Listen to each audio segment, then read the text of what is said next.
ponete cómodo, relájate y no pienses en nada. Que nosotros hacemos el resto. La RZ se mueve a otra velocidad. A contramano, antisistemismo explícito.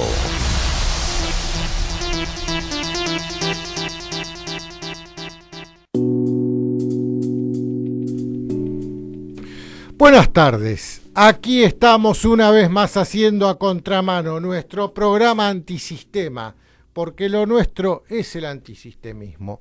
Y la verdad que ya está tan claro todo lo que es el sistema, cómo el sistema permanentemente nos viene proponiendo de una manera cíclica la misma historia y la gente no se está dando cuenta. Me llama muchísimo la atención, pero muchísimo la atención. Antes de empezar, primero quiero darle las gracias a todos los seguidores que cada vez son más, me paran por la calle, me saludan, mandan saludos a través de gente que conozco. Mira, por ejemplo, ahora quiero mandarle un saludo a Constantino Oerman, le mando un saludo a él también, que me llegaron sus saludos. Y también quiero agradecerle a los nuevos seguidores, a todos los que se sumaron en las redes sociales, en Instagram más que nada, a Cucu Romero. Estoy empezando a crecer en Instagram. Quiero seguir creciendo, necesito llegar a los 10.000 seguidores para poder publicar los links. Si no, Instagram no me sirve para nada. En Twitter, Cucu Romero también, Twitter. ¿Qué más? Quique Romero, en Facebook o Cucu Romero. En todos búsquenme como Cucu Romero. Y YouTube, que ahí sí estamos fuertes, en el canal de Cucu. Así que no dejen de apoyar al antisistemismo. Y hoy lo tengo como invitado a Oscar Auravini, que acá está a mi lado. ¿Cómo te va, Oscar? Muy bien, gracias por invitarme, Quique. Bueno, la idea de charlar con vos es un poco, toda esta realidad cíclica de cómo nos van poniendo siempre lo mismo, pero con otro nombre. A ver. Nos presentaron en el gobierno de Alfonsín el plan Bonex. Nos presentaron en el gobierno de Menem el plan Brady. Nos presentaron en el gobierno de la Rúa el blindaje y el megacanje. Nos presentan ahora el reperfilamiento debido al estrés de liquidez. A ver, ¿qué pasa? ¿Nos toman por pelotudos o la mayoría del pueblo argentino es pelotudo? Tienen un poder de coerción que nunca es directo. Ellos no van desde la orden u operación de ellos hacia tu cabeza. Van hacia tu cabeza a través de un ejército colosal de comunicadores sociales, que algunos llaman periodistas, de la totalidad del aparato del Estado de ese momento, o sea, el gobierno, la totalidad de la oposición, e incluso los sectores culturales y artísticos. O vos viste en este gobierno o en otros que los sindicatos o los militares o los periodistas hayan hecho manifestaciones en contra de las políticas financieras del MAU. No. No. Los sindicatos están mutis por el foro. No habló ninguno. ¿Qué pasa? ¿Dónde están los gordos? ¿Dónde están los gordos dispuestos a salir a hacer quilombo esta vez? ¿Qué pasó? ¿Les dieron un sándwich de mortadela y se quedaron en su casa? Y a su vez, los poquitísimos representantes del antisistemismo, sí. ¿Cuántas veces te dejaron ir a vos a la televisión abierta? Por suerte, en ese sentido, estoy muy agradecido porque evidentemente yo soy la falla, el error del sistema, no sé qué, pero bueno, sí. Yo siempre digo como dato histórico, al único... Obvio que a TN no me van a llamar. Bueno, no, pero yo claro. recuerdo, mucho me quedó grabado, cuando vos, me parece que fue el gran Chiche Helblum, sí. respecto del Ara San Juan, te dejó hablar de los acuerdos de Madrid. Sí. ¿Qué pasa? Sí, es un tema tabú. Exacto. Entonces, Sí. de vez Chiche, en cuando, Rolando Braña, de vez en Mauro Viale. cuando, a unos Sí, poquitos sí. los dejan hablar, pero no que constituyan tendencia. Es decir, Claro.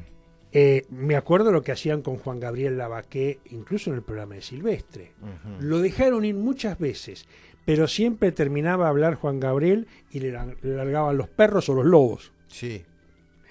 Entonces, Sí, para ridiculizar toda la teoría expuesta y que Exactamente. quede como el loquito de la teoría de la conspiración. y vos fíjate lo importante, voy al caso de Lavaqué, no sé el tuyo.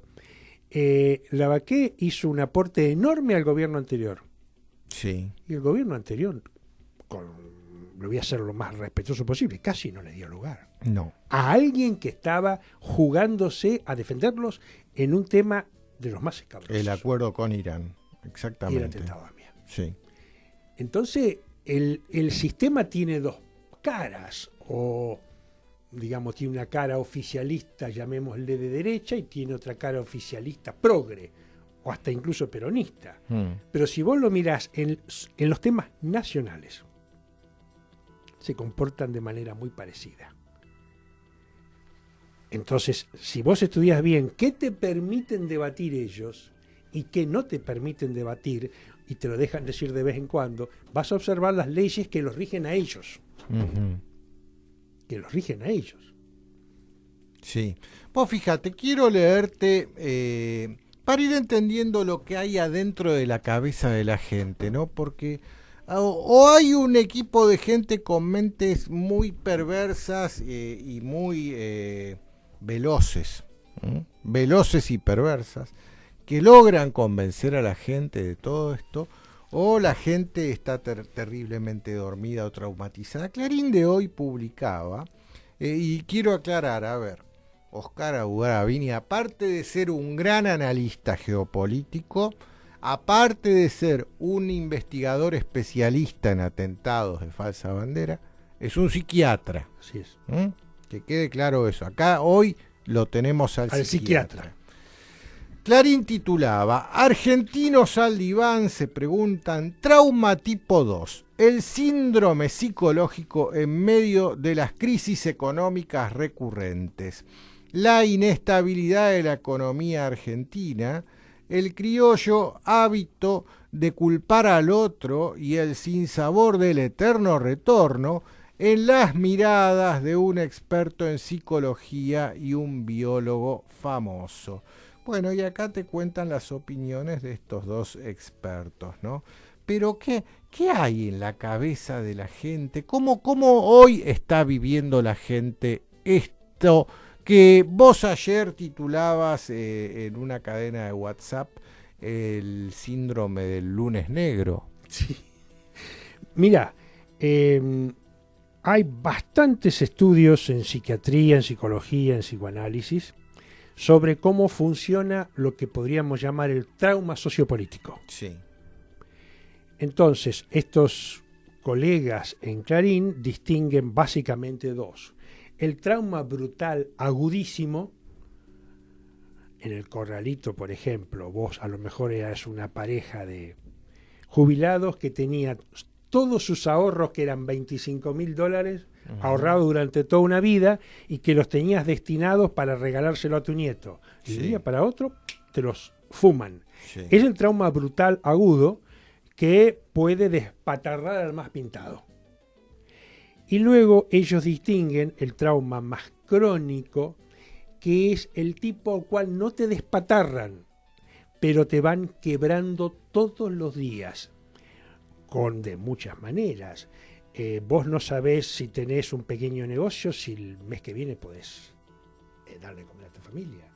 Vos no sabés si tenés un empleo, si dentro de 15 días los vas a tener. Vos no sabés si tenés una pequeña fábrica, si no cerrás la semana que viene. Entonces eso te somete a un estrés traumático permanente que te podrá quebrar o no. Y a su vez suele haber estudios específicos para ver en cada persona o en cada personalidad qué lo despatarró. Te voy a dar un ejemplo, que es uno que yo he estudiado bastante, que es el doctor Favaloro. El doctor Favaloro era una eminencia de primerísimo nivel y él no era simpático para el menemismo ni era simpático para el progresismo. Él no era simpático para ninguno de los dos bandos. Como no lo es todo aquel que venga a decir la verdad cruda en la cara. Sí. Favaloro formó parte del Nunca Más, pero se retira cuando el Nunca Más dice no vamos a investigar las guerrillas, los crímenes de la guerrilla. Favaloro entonces quedó mal parado con el progresismo. Y a él, quien le retasea los pagos, es el menemismo.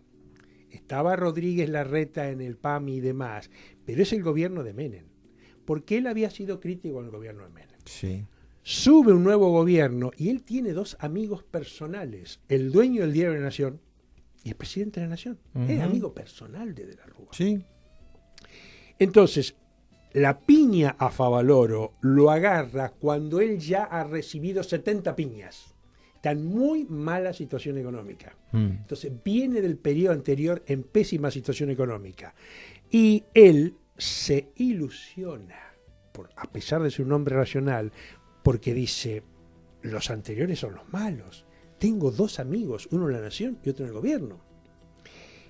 La piña nueva ahora, o sea, viene 70 piñas previas, pero ahora viene una gravísima por el daño moral, porque son las personas a las cuales vos confías muchísimo.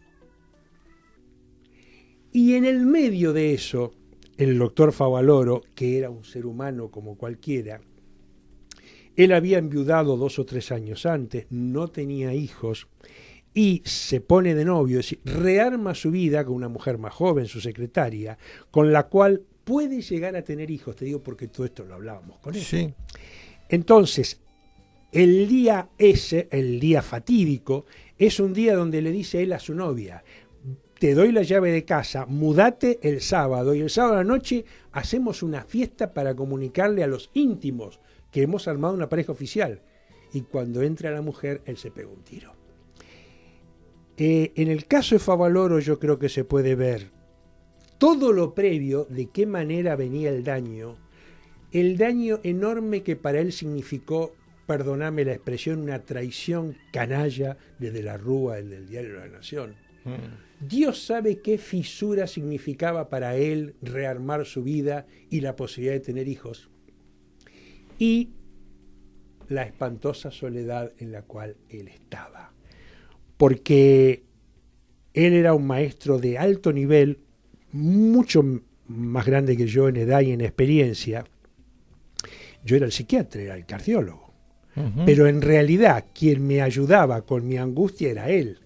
Y él ante mí se mostró imperturbable. Es decir, mi temor luego es que ni Favaloro tenía interlocutores para hablar de esto, ni los interlocutores que estaban al lado de él se le animaban porque era la eminencia. Era una eminencia. Claro.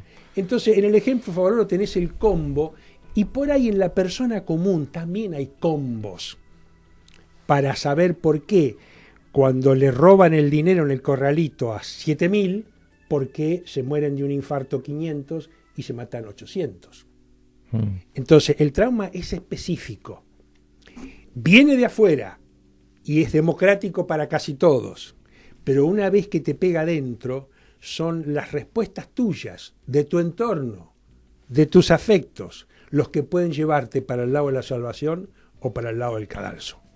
A ver, traduciéndolo a la situación actual, todo lo que vos acabás de decir y siguiendo el ejemplo de Favaloro, sus amigos o su gente de total confianza, al ver la confianza defraudada, no le queda otra más que pegarse un corchazo. Si esto lo trasladamos a el común de los votantes del Globo Amarillo, ¿no?, que lo están defendiendo a ultranza, ya están defendiendo lo indefendible. Yo les digo globoludos, y es un término que lo inventé yo, globoludo. Lo inventé yo cuando estaba junto a Adrián Sarbucci. El primero que habló de globoludos fui yo. Nunca cobré el copyright. Y ya lo dije mientras todavía no era presidente Mauricio Macri. Pero traduciendo esto, la gente que apoyó a un gobierno y de golpe ahora ve que ese gobierno lo está llevando al mismo destino que lo llevaron los gobiernos anteriores que le provocaron el trauma. Esta gente que hace 15 días fue a la plaza a hacer una marcha en apoyo al gobierno. Sí. ¿Cómo se siente hoy frente a todas estas medidas económicas? Mira, ¿estamos frente a la posibilidad de un riesgo de corchazos masivos? Mira, vos sabés que yo, aparte de psiquiatra psicoanalista, soy perito. Sí. Y si le llegara a pasar algo a Juan Pérez o a María Domínguez, un juez me va a preguntar, explíqueme y fundamente lo específico por qué es de un corchazo. Sí. Yo tengo que tener una comprensión rigurosa de la persona. Te voy a dar dos ejemplos. Uno es una portera, una mujer a la cual yo quiero mucho, es una mujer maravillosa, todo bien. Y el día después de las PASO, al lunes siguiente, yo le miro la cara y me doy cuenta por la cara que votó mal. Uh-huh. Entonces le digo, ¿qué tal, Marta? ¿Cómo se siente hoy? Y me responde con una violencia, no me vaya a decir que usted es kirchnerista, porque mire, a mí no me importa nada, pero yo con tal de no votar a esa yegua hija de puta, que sea lo que Dios quiera y si se tiene que prender fuego el país, que se prenda, pero yo a esos, y espero que usted no sea de esos. Y yo ahí me asusté y dije que no. Uno. Dos, arquitecto, profesor universitario, persona absolutamente racional, cultísima y demás, antiperonista, pero casi de religión. Sí. Entonces, días antes de las PASO, me dice, bueno, mire, por primera vez en mi vida yo voy a votar al peronismo, por Pichetto. Bueno, qué bien, lo felicito. Después de las PASO, estaba de capa caída. Me dice, pero mire, doctor, todavía nos queda la ciudad de Buenos Aires. Sí, eso era la semana pasada, esta semana ya no. Cambió, sí. ya cambió. Entonces, ahora yo, con todo respeto, le dije, ¿qué tal, arquitecto? ¿Cómo le va? ¿Qué sé yo? ¿Y? Mire, me dice, lamento, pero yo quizás me vaya a la tumba con esta herida que el pueblo argentino le ha hecho al país y a todos nosotros. Porque si el pueblo argentino fuera sensato y razonable, no votaría esto. Fíjese, lo está diciendo Luis Brandoni, que es una persona muy seria. Es decir, tenés esta elaboración. Luis Brandoni, un pobre tipo que siempre siguió al Mesías equivocado, lo siguió Alfonsín como si se tratara de Moisés, lo siguió de la Rúa como si se tratara de Moisés, y ahora lo sigue a como si se...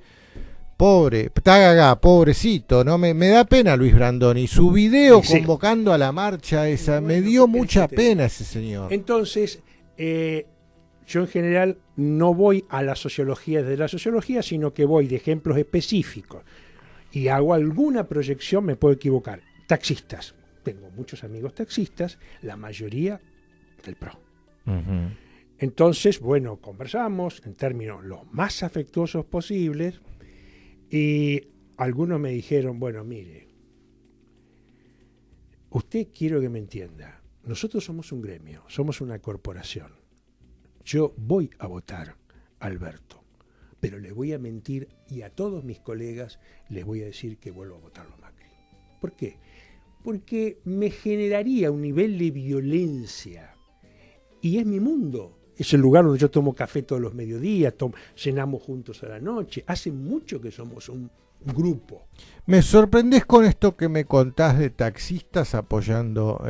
No conozco gente de clase trabajadora apoyando al gobierno. Conozco muchísima gente de clase dirigente apoyando a este gobierno, pero de gente trabajadora me sorprendés con esto. Muchísimos taxistas.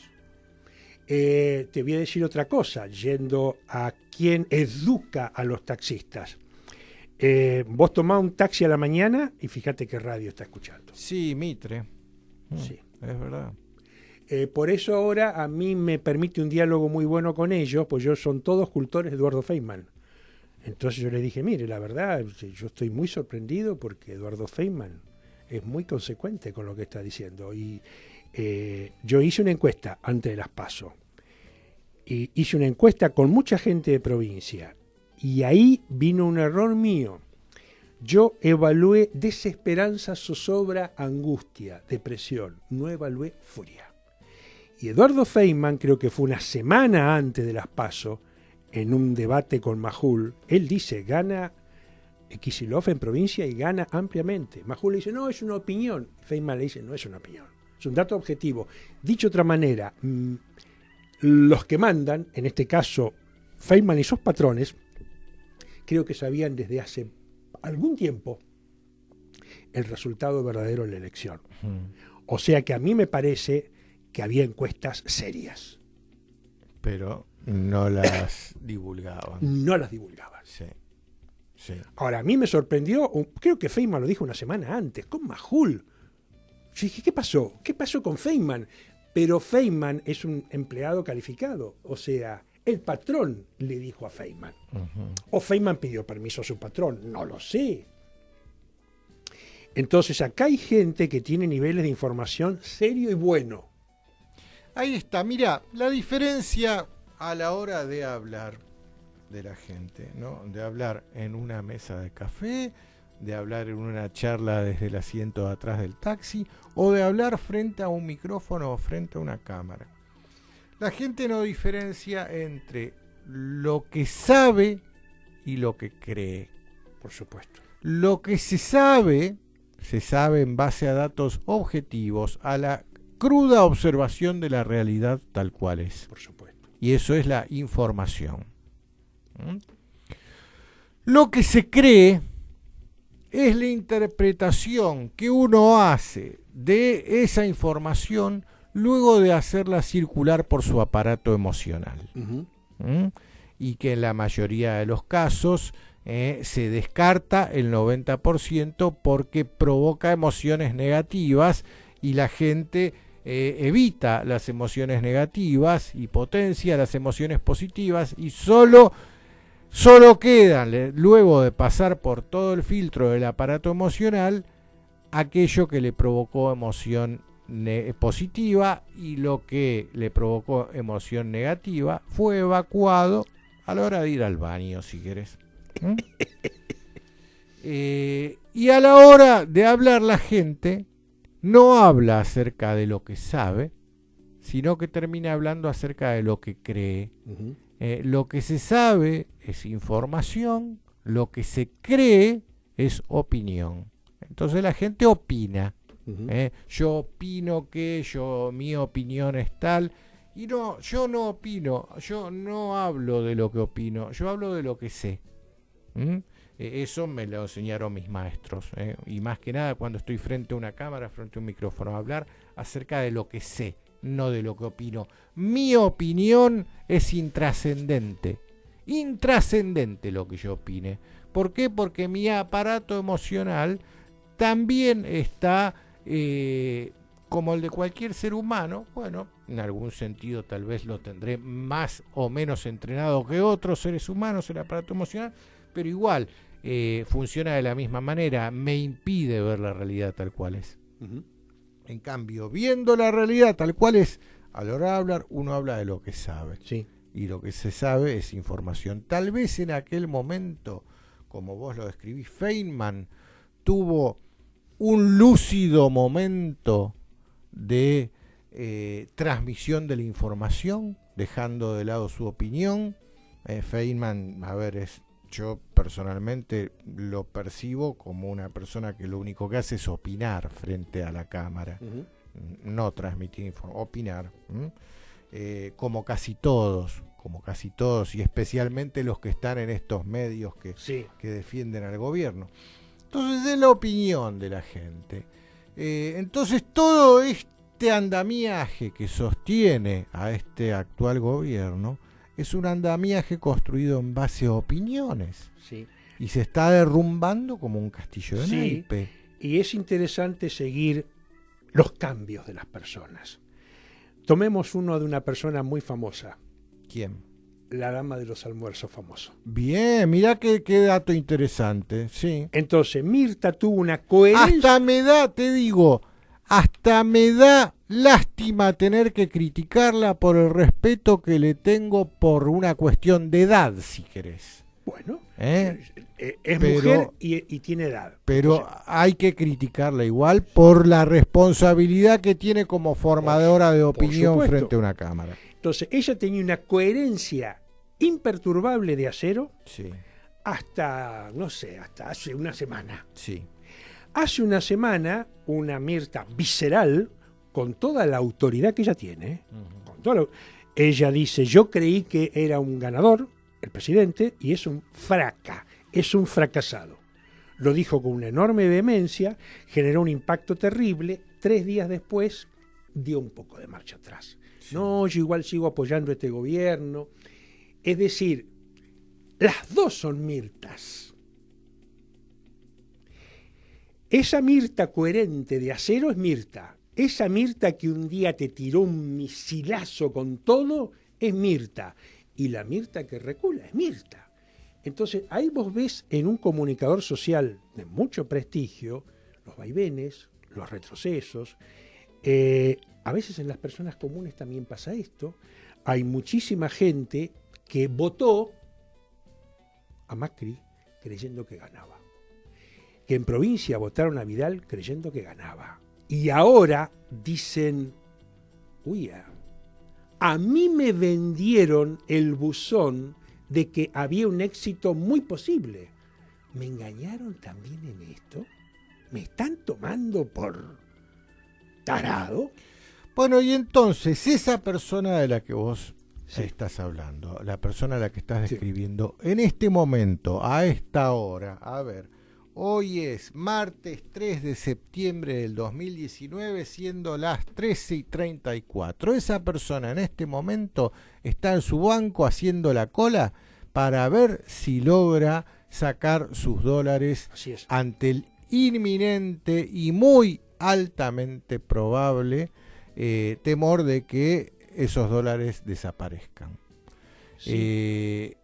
¿Cómo hace esa persona que hasta el viernes estaba defendiendo lo indefendible hoy para conciliarse con sí mismo?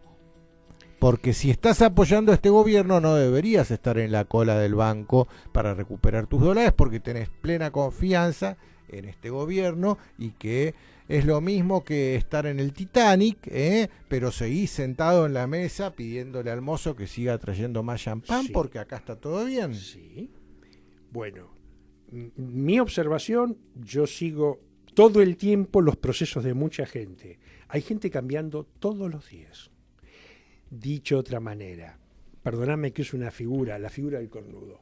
Vos sabés que el cornudo es la persona que todo el mundo se da cuenta y le van diciendo, y él es no, y un día empieza un sí. Y el proceso del sí también es largo. Desde que sí, pero dudo, desde que dudo, pero ya es obvio, bueno, ¿y ahora qué demonios hago? Este proceso de la toma de conciencia real de los hechos reales es un proceso donde la persona, a la vez que va percibiendo la realidad, tiene que ir haciendo un trabajo forzado con sus emociones y sus creencias. Entonces la percepción de la realidad, que en las PASO hubo un masazo nacional, es obvio. Ahora, cada persona que votó iba a decir al revés, que votó al macrismo, está haciendo su proceso. Algunos van a decir, no sé de qué se trata y no me importa, pero aún así yo sigo. Sí. Y esto se ve en las redes sociales. Sí. Sí. Y otros están empezando a cambiar. Por eso, de aquí a lo que a no sé cuándo, porque si vos me decís a mí, si yo tengo garantías de que esto termine en 10 de diciembre, yo no lo sé. Nadie tiene garantías hoy. Estamos en un terreno, una volatilidad enorme, donde hay sectores importantísimos, porque ahora estamos ante otra grieta. Muchos de los que incluso votaron la fórmula FF dicen, banquemos lo que sea para que este tipo traspase el mano de diciembre. Y otros que dicen, No, busquemos alguna forma de anticipar esto, porque este hombre conserva un poder de daño gigantesco, aunque no gobierne, no importa lo que gobierne. Sí. Su capacidad de daño es enorme, y el otro día hablaba con un empresario importante, entonces yo le decía, ¿cómo es la cosa? Y él me dice, ponete en el lugar de los que mandan. Macri representa un grupo de poder que tenía negocios enormes en el país antes de ser jefe de la ciudad. Exacto. Luego, como jefe de la ciudad, los triplicó. Como presidente de la nación, los multiplicó por 10. Entonces, vos, que manejás el poder real, decís, yo tengo que arreglar con este tipo. ¿Cuántos negocios le saco? ¿Cuántos le dejo? ¿Cómo hago? ¿Quién se hace cargo de todos esos negocios? Porque son negocios de infraestructura muy grandes. Sí. Son negocios bancarios, son negocios de obras de construcción, son negocios enormes por todas partes. Sí. Entonces, los que manejan el poder real están, me parece a mí, haciendo una transición para ver qué le dejan y qué le sacan. Entonces, los que me están manejando el timing de esto son los actores políticos que vos ves en el escenario, los visibles, pero tenés actores políticos manejando estas cosas. Yo hace varios meses, respecto al tema de la deuda externa, yo dije, la deuda externa es un papel que si es del fondo es una soga para que vos te ahorques. El problema es que la deuda externa tiene uno de los más maravillosos niveles de la geopolítica, la deuda externa. Si llega a venir un apoyo geopolítico de China, esos papeles para China se transforman en algo de pequeño valor. Yo esto lo dije hace varios meses. Sí. Hace 3-4 días Martín Di Natale, que es un periodista del diario La Nación, serio, dice, se cree que Alberto tiene un as escondido bajo la manga que sería un apoyo financiero gigantesco de China. Yo lo dije como conjetura especulativa en geopolítica y porque tengo un pequeñísimo estudio de los chinos. Entonces, en este momento los que manejan el poder, creo yo, están manejando esta transición, pero están trabajando para el día después. Desde ya. Entonces, ¿qué va a hacer Estados Unidos? ¿Qué va a hacer Israel? ¿Qué va a hacer Inglaterra para el día después? ¿Qué van a hacer Rusia, que tiene una excelente relación con Cristina? ¿Y qué va a hacer China? Están en perfectas condiciones, no solo de resolverte bastante el tema de la deuda, sino de cambiar el sentido de las inversiones financieras y decir, mira, hasta ahora vos te dieron guita para que pagues intereses. Yo te doy la guita, pero te hago un apoyo tecnológico, tecnología de punta, para que te desarrolles en serio, aunque sea un poquito. Vos fijate cómo hasta el propio Donald Trump ya salió a abrir el paraguas diciendo, bueno, va a apoyar a la Argentina, gobierne quien la gobierne. Sí. Trump te manda a su hija bonita, qué sé yo, para que se tome el té con la aguada, sí está bien, pero Trump estadista no dice Macri es bueno y Alberto es malo, no, es un estadista, es el hombre que maneja una potencia imperial. Así es. Y el mundo está diciendo, gane quien gane, nosotros lo vamos a apoyar. Bueno, y como conclusión a todo esto que vos estás diciendo, luego de procesar toda esta información que acabamos de exponer, la conclusión final sería que Macri se tiene que ir y se tiene que ir ya. Porque cada día que pasa hace más daño. Sí. ¿Por qué? Porque está tomando medidas de desesperado, de manotazo de ahogado. Y ya desde hace 6 meses a esta parte viene tomando. Vos fíjate cómo la semana pasada estábamos mucho mejor que esta semana. Sí. Cómo hoy estamos mucho mejor que la semana que viene, sí. Te digo también. Y cómo hace un mes estábamos mucho mejor que hoy. Y cada día que pasa estamos peor. Entonces, que se acelere el proceso de traspaso del poder sería una muy buena medida, sí. Y eso es lo que le dijo el Fondo Monetario Internacional a Alberto Fernández. Lo niegan, obviamente, porque es como Misión Imposible. ¿Te acordás que Misión Imposible dice esta cinta se autodestruirá en 5 segundos, pero antes te dice, si usted cae prisionero de esta misión, la agencia negará todo. Claro. Obviamente, ¿qué van a decir los del Fondo Monetario? Claro. Van a decir, sí, nosotros le dijimos a Alberto que acelere. no lo van a No lo van a aceptar. decir. Pero está claro que ya, y más que nada, un Fondo Monetario Internacional acéfalo. Porque hoy, que quede claro, la mujer lagarto huyó despavorida del Fondo Monetario porque sabe la que se viene. Si hay alguien que tenía información de la que se venía, Eran ellos. era ella especialmente, y por eso se rajó. Hoy el Fondo Monetario Internacional está acéfalo, está gobernado por un interinato, y este interinato es totalmente consciente de que el Fondo Monetario Internacional es tan responsable de la crisis argentina como el propio gobierno del Globo Amarillo. Y ya Alberto Fernández está exponiendo esa culpabilidad, que en esta tiene razón. Y eso que yo no soy kirchnerista, lo repito 100 veces, no me canso de repetirlo, pero Alberto Fernández en esta tiene razón. El Fondo Monetario Internacional es tan responsable como lo es el gobierno de Macri de la actual crisis. Entonces, si cada vez vamos a estar peor, qué mejor que terminar con toda esta incertidumbre y acelerar el proceso de traspaso del poder, convocando a unas elecciones para dentro de 15 días y a un traspaso del poder para dentro de un mes. Creo que es lo mejor, lo que va a evitar que, si esto sigue así, los muertos que van a haber en diciembre.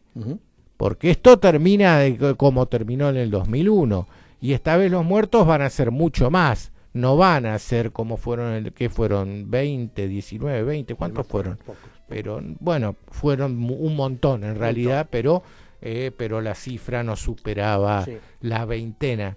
Esta vez, dada la situación, dada la crisis recurrente, dada la tortura a la que nos someten permanentemente, como lo describe Naomi Klein en su libro La doctrina del shock, ella da una definición de tortura. Tortura, según la definición que ella aplica y que es correcta, es una serie de técnicas que se utilizan para torcer la voluntad de quien se niega a cooperar. Y acá la tortura que nos aplicaron es para que cooperemos con el nuevo orden mundial. Y como nos negamos, tenemos un historial de ser díscolos los argentinos, desde Juan Domingo Perón hasta la gesta de Malvinas, siempre fuimos díscolos con esto de entrar, como decía el coronel Seineldín, de rodillas y con las manos en la nuca al nuevo orden mundial. Entonces nos tienen que aplicar la tortura para torcernos la voluntad. Y de tanta tortura nos convierten en candidatos de mancuria, en MK Ultras. ¿Cómo funciona esto, a ver, del MK Ultra? Mira, vos lo acabás de definir. Casualmente, hoy me mandaban un artículo norteamericano. Ellos están estudiando cómo hay que hacer para convencer más o menos al 50% de los norteamericanos de que ni deben pensar acerca de la verdad del 11/9. Básicamente a través del terror. O sea, tortura más terror. Porque vos sabés que a veces la tortura sola te puede quebrar el cuerpo, pero si la convicción de tus principios es muy sólida, por ahí no te quiebran. Entonces acá te tienen que combinar quebrarte el cuerpo, reventarte el bolsillo y, si fuera posible, desmantelarte tus principios.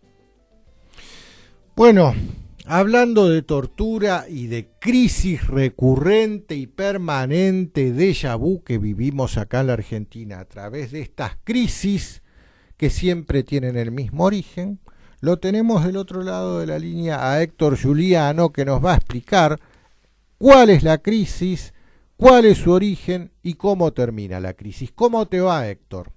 ¿Qué tal?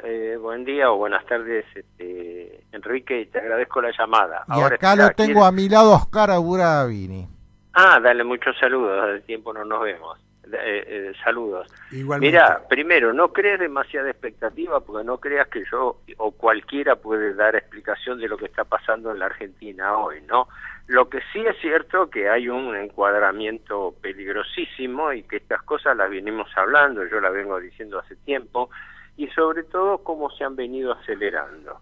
A ver, apretadísima síntesis. Veo, a ver, para sintetizarlo, 3 notas centrales.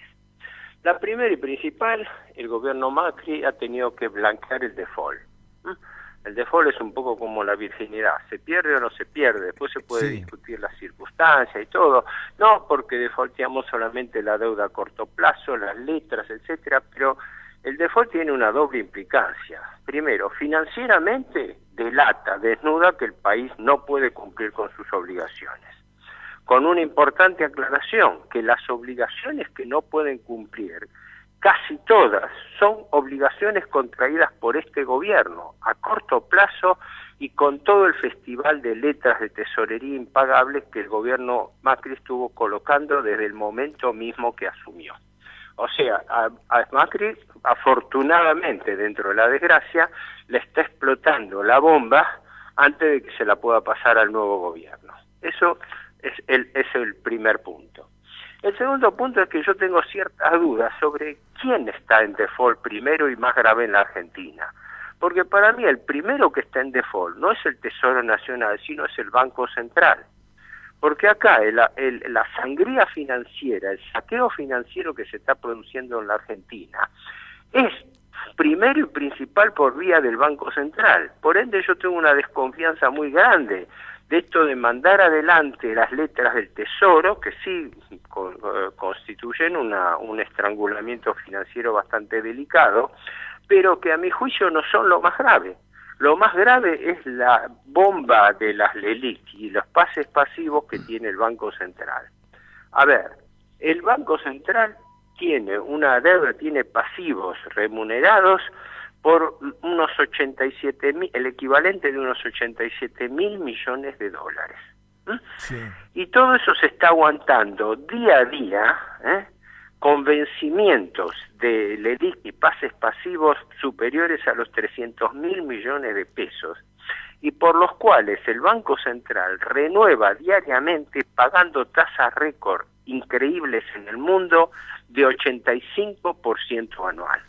Esto es el saqueo 85, que quede claro, 85% hoy es la tasa, la semana pasada era 70. Había llegado a 79, 80, pero no nos olvidemos. Está bien, pero ¿y cuánto va a ser la semana que viene entonces? Bueno, es imposible calcularlo, es decir, ¿cuál es el límite de la tasa de interés? ¿Cuál es el límite de la usura? No existe simplemente porque vos date cuenta del razonamiento engañoso que se hace. El gobierno y todo el establishment, e incluso la oposición política acompaña, hablan de, una situación que el gobierno ha podido estabilizar.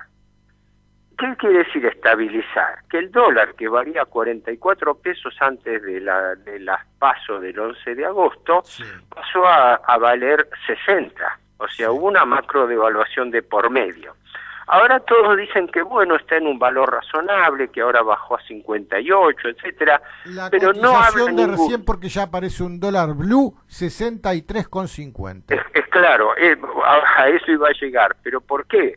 ¿Cómo sigue la historia? Efectivamente, uno de los aspectos es el que vos señalás. Primero, ya ese dólar no es tan confiable porque hay un dólar paralelo que renace y que mientras ayer, por lo menos los datos que tenía, el dólar había bajado de 60 a 58, el dólar blue se cotizaba a 63, así que quiere decir que un comino, el valor de mercado es ese. En la época de Cristina el dólar oficial valía 6 pesos, 5.60, algo así, pero el blue pasaba a los 9, o sea, un 40% más caro. Sí, a diciembre del año 2015, cuando termina el mandato, el dólar oficial estaba en 9.50 y el blue estaba en 12, 13 pesos, que lo que hizo el gobierno Macri fue en ese momento prácticamente blanquearlo. Pero, vuelvo al razonamiento que me parece más importante. El dólar se ha, entre comillas, estabilizado en el orden de los 60 pesos, ¿verdad? Pesos más, pesos menos. ¿Pero por qué se estabilizó el dólar a 60 pesos? Por una sencilla razón, porque el Banco Central subió la tasa de interés a 85%. O sea, eso es contar la mitad de la historia, ¿me explico? Claro, a nadie le están contando que tenemos una tasa de un 85% y la inflación que va a generar esa tasa, ¿de cuánto va a ser? las proyecciones de inflación para este año superan el 50%. Los últimos 12 meses están en 55, 56. O sea, la tasa de interés es factor de inflación y es un factor de inflación financiero que se traslada a los precios con mayor velocidad que cualquier otro componente. Así que en este momento se está engañando a la opinión pública, todo el establishment, incluso oposición política, que le está bajando los decibeles a esta situación que es gravísimo. Se vende la amistad de la historia. No, el dólar ha sido estabilizado y bueno, poco más, poco menos, el ministro Lacunza diciendo, no, el dólar se puede mantener en 61 pesos. Todos hablan del valor del dólar, pero la contracara del valor del dólar es la tasa de interés, porque el Banco Central, la Argentina en general y todo el sistema de la deuda, está sometida a la extorsión del arbitraje entre tipo de cambio y tasa de interés. O sea, los acreedores de la Argentina, los acreedores financieros del Banco Central, todos los días se le presentan al Banco Central y dicen, ¿me da más tasa o me voy al dólar? A ver, Héctor, simple. para discúlpame que te interrumpa, pero repitámoslo. Sí. Durán Barba, el ideólogo que le lavó la cabeza a los argentinos que votaron por Mauricio Macri para que voten por el globo amarillo, dice textual en su libro que al votante argentino hay que hablarle como a un chico de 5 años. Ajá. Bueno, entonces, para que te entienda el votante del globo amarillo que todavía sigue pensando que Mauricio Macri es el salvador de la Argentina, hablemosle como a chicos de 5 años y repitamos. El factor fundamental de la inflación es la tasa de interés. Sí, y con una tasa de interés de un 85%, la inflación se va a disparar a hiperinflación, porque ese 50% de proyección del que vos recién mencionabas estaba hecho con una tasa de un 40 y tanto por ciento, pero una tasa de un 85 se va a disparar. Sí, por eso es un factor para mí determinante, no es el único, desde ya hay factores financieros y factores económicos de la inflación, el tema es mucho más complejo, pero en lo inmediato el disparador de la inestabilidad cambiaria y por ende de la inestabilidad financiera que repercute en la inflación es la tasa de interés. Y yo lo que señalo es justamente eso, que mientras se habla del dólar, no se habla media palabra de la tasa de interés. Es una tasa de interés de locura que no se paga en ningún país del mundo. O sea, los capitales financieros están logrando en la Argentina tasas de rentabilidad récord que no se consiguen en el mundo, porque en ningún lugar te estabilizan el tipo de dólar para que vos puedas venir, cambiarte a pesos, cobrar proporcionalmente a los días que permanezcas un 85% de interés que no paga el mercado, que lo paga el Estado, ¿no? O sea, todos estos liberales que se rajan las vestiduras sobre el gasto público no dicen una sola palabra de que el principal rubro del gasto público es los intereses de la deuda, ¿verdad? ¿Viste? Todo el coro de voces neoliberales. Hay que bajar el gasto público para bajar el déficit fiscal, hay que hacer economía, hay que echar gente, hay que bajar los sueldos. Para eso, que podrá discutir separadamente, estamos de acuerdo en que hay problemas en toda la administración pública, pero notablemente no dicen media palabra de que el principal rubro del gasto público que está asfixiando a la Argentina y está llevando al default es el pago de los intereses de la deuda. Esto es lo que, como es lógico, uno lo tiene medio acelerado, ¿no? Claro. Porque en medio de la crisis se engaña a la población no dándole información sobre la realidad. Y es más, te agrego algo. Esto que estamos viviendo no es algo que surgió espontáneamente del mercado. La Argentina, desde el 12 de agosto, desde el año pasado en realidad, pero el 12 de agosto, sufre un nuevo golpe de mercado. O sea, golpe de mercado significa que unos pocos y grandes operadores que se mantienen en secreto porque son aliados del gobierno y el gobierno los ampara con el anonimato, ¿no? Están operando de tal manera de que si el gobierno tuviera una mínima transparencia o no estuviera involucrado en este saqueo financiero, ¿no?, tendría que dar a publicidad ¿quiénes son los que compraron dólares que durante agosto se fueron 14.000 millones de dólares de la reserva? Sí. ¿Quién los sacó? Por lo menos debiera escrachar, debiera poner en conocimiento de la ciudadanía quiénes son los que están comprando esos dólares. ¿Y quiénes Segundo, fueron? tendría que poner en evidencia quiénes son los principales bancos y operadores que tienen stock del LELIQ. Hay 2.300.000 millones de pesos en LELIQ, que equivalen a unos 49.000 millones de dólares, que están en manos de un grupo de bancos que a su vez están apuntalados, apalancados por grandes fondos de inversión, nacionales e internacionales. ¿Quiénes son esos bancos? ¿Quiénes son esos fondos? Eso es secreto. ¿Por qué el gobierno no lo da publicidad si ellos son los causantes de esta corrida? Tercero, los contratos de dólar a futuro. El Banco Central está firmando un rolete secreto de acuerdos, de contratos de dólar a futuro, que con esta devaluación amenazan hacerle un agujero financiero al Banco Central y a la Argentina. Pregunta, ¿con quiénes está suscribiendo esto? Porque dime con quién está suscribiendo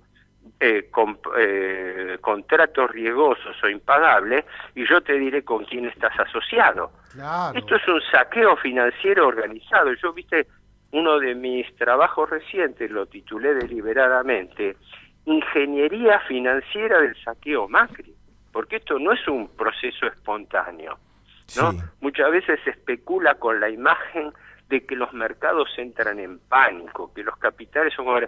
No, eso es un mito descarado. Los capitales no entran en pánico, ellos son más poderosos que el gobierno y ellos son los que imponen las condiciones. Entonces aquí lo que pasó en dos palabras es que después de la encuesta electoral, porque no se elegía nada, después de la encuesta electoral del 11 de agosto, los capitales financieros se hicieron los asustados, ¿no? Dijeron que entraron en pánico y generaron una corrida bancaria sin que tuviese justificación racional. Simplemente se largaron a comprar dólares en un momento en que el gobierno obviamente no los tiene. Eso disparó una corrida cambiaria y bancaria, y entonces, ¿cuál fue la conclusión de todo eso? Que el Banco Central, que tenía las tasas de interés de las LELIQ en el 60%, las llevó al 85%. Ahí está el nudo de la cuestión. Ese es el objetivo. Entonces, entreténganse, muchachos, hablen del dólar, estén todos preocupados por el dólar, porque lógico, el dólar es el disparador de todo esto. Pero no se habla de la causa, que la causa fue el golpe financiero de mercado, que para mí tuvo una simple explicación. Los acreedores, viendo el default argentino, le exigen más tasa para sostener al gobierno Macri hasta que pueda completar el mandato, que es la patética situación de un gobierno que vino a gobernar con deuda y lo único positivo de todo esto es que por lo menos le está explotando él mismo antes que se la pueda pasar al siguiente. Bueno, Héctor. Entonces, esto es una hipersíntesis, así que no sé si te mareé o mareé. Terrible la realidad. No, a mí no me mareás, acá a Oscar tampoco. A ver, esta es la cruda realidad, hay que hacerse cargo. Héctor, te agradezco tanto, ojalá pronto tengamos la oportunidad de tenerte acá en persona en nuestro piso, en la RZ. Y bueno, nosotros ya tenemos que ir yéndonos, ya está la gente de Un Mundo de Película que está llegando, así que bueno, Oscar, te agradezco la llamada, Héctor, también te agradezco tanto, Oscar, Chao. Nosotros nos veremos muy pronto, vamos a tratar de hablar por el tema del atentado del 11 de septiembre del 2001. Te hago una apuesta, por una Coca-Cola. Dale. ¿Qué nivel de censura va a tener el tema en la Argentina? Alto. Bueno, gracias Mercedes desde la pecera y gracias a todos ustedes por seguirnos. Nosotros vamos a seguir haciendo antisistemismo explícito. Chau, hasta la próxima. Desde Buenos Aires, Argentina, vía internet hacia todo el mundo.